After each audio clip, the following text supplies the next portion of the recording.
Continue ആയിട്ട് game കളിക്കുന്ന ശീലം പല ആളുകളൊന്നും കോമൺ ആണല്ലോ, ജെൻസുകൾക്കിടയിൽ പ്രത്യേകിച്ച്.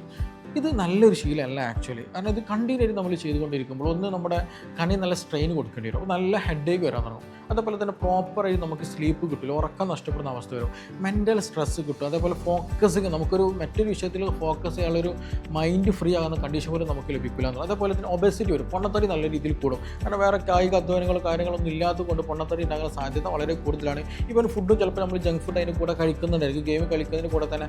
അപ്പോൾ അതും ഒരു പ്രശ്നം തന്നെയാണ്. അതേപോലെ തന്നെ ചിലപ്പോൾ മിക്ക ആളുകളും അതേപോലെ ഉണ്ടാകുന്നത് ഈ ഒരു പോസ്ചർ കറക്റ്റ് ആയിരിക്കും. ചിലപ്പോൾ നമ്മൾ കഴുത്ത് ബെൻഡാക്കിയിട്ടോ ചെരിഞ്ഞിട്ടോ ഒടിഞ്ഞിട്ടൊക്കെ എന്ത് ചെയ്യും, ഈ പറഞ്ഞ ഗെയിംസ് കളിക്കുന്നുള്ളതാണ്. അപ്പോൾ നമ്മുടെ കഴുത്തിനും നമ്മുടെ ബോൺസിനൊക്കെ എന്ത് ചെയ്യും, ഇത് നല്ല രീതിയിൽ ബാധിക്കും, ജോയിൻറ്റ് പെയിനൊക്കെ വരുന്നുള്ളതാണ്. അപ്പോൾ ഇതൊക്കെ നല്ലതാണ് ഒരു പരിധി വരെ. ഈ പരിധി വിട്ട് കഴിഞ്ഞാൽ എന്താ, അതെല്ലതും പ്രശ്നം തന്നെയാണ്. അപ്പോൾ എപ്പോഴും ലിമിറ്റഡ് ആയിട്ട് മാത്രം ഇങ്ങനെയുള്ള കാര്യങ്ങൾ ബന്ധപ്പെടാൻ ശ്രദ്ധിക്കുക. ഇല്ലെങ്കിൽ എന്ത് ചെയ്യും, പെട്ടെന്ന് നമ്മുടെ ആരോഗ്യത്തിന് എന്ത് ചെയ്യും, അത് ഡാമേജ് ആക്കി കളയും.